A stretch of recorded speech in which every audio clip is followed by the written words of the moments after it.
We've been studying learning communities and students' participation in them as part of the National Survey of Student Engagement, NSSE, as it's known, since NSSE's inception. So we ask students every year if they participate. And so we have a pretty good sense of the level of participation across the country in some form of learning community. The participation is about 17% of the national sample of students, if you want to call that a national sample.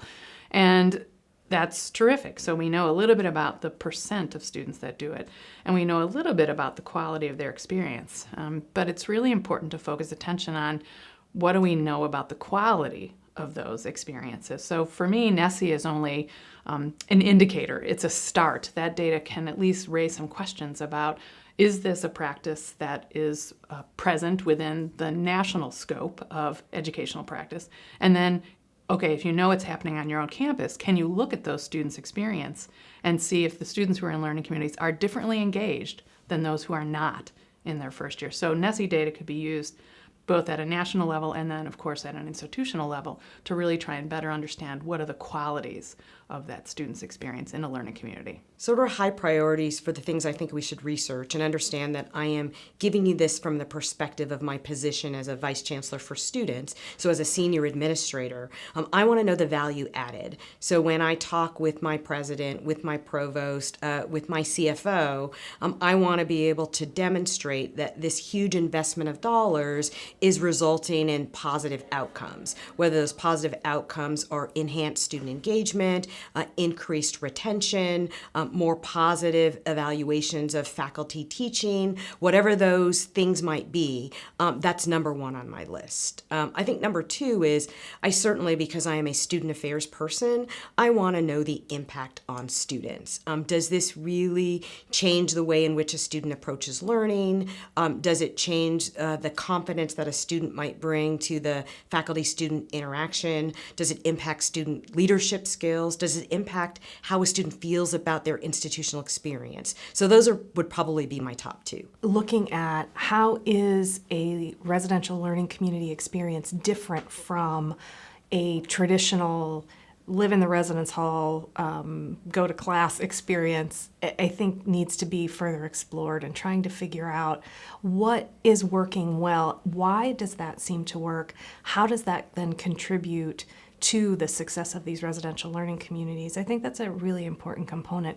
I'm also particularly interested in this whole idea of where students are playing a role as leaders, peer mentors, and how their experiences and how what they're contributing helps shape the learning community experience for students and the learning community programs generally at an institution. I'm really interested in the ways in which unofficial student networks actually inflect the learning outcomes of a university, and the ways in which a college or university can actually influence or impact those unofficial networks without being so intrusive and present that the network itself, seeks a lower place to exist away from that kind of intrusive influence. I think the two most important things I would really like to continue studying is unpacking the actual process of running a program. So when we say we need to have better advising, what does that mean? What does good advising look like, and how can we replicate that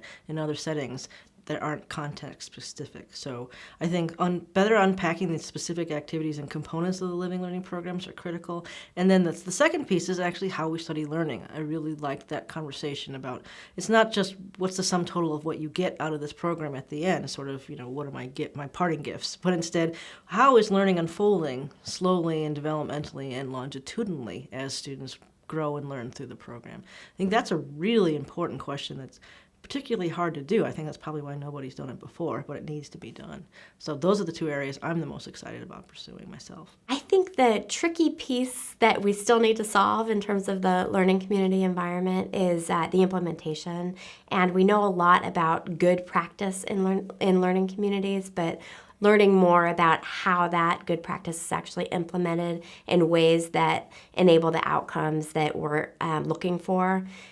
is the piece that I would say needs to be studied further. I think we need to learn more about the infrastructure of successful partnerships with academic affairs and student affairs. I also think we need to have higher level conversations at the provost level and the academic dean's level. I think who's at the table having these conversations is really critical.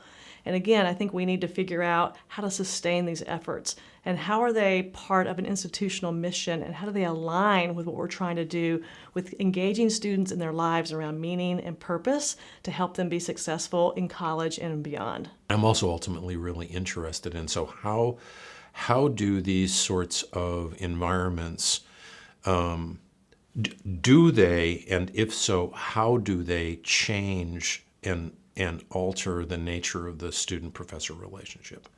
That for me is, I think, where if we can get some hard numbers and data on that, that's a place where we're going to be able to start making an argument about what it is that these sorts of environments, in fact, why they're worthwhile and why the investment actually yields dividends down the road. The challenge, I think, is trying to figure out how do we do a better job of translating what we know is working in learning community design, and then try and ensure that faculty, student affairs staff know what that means for implementation.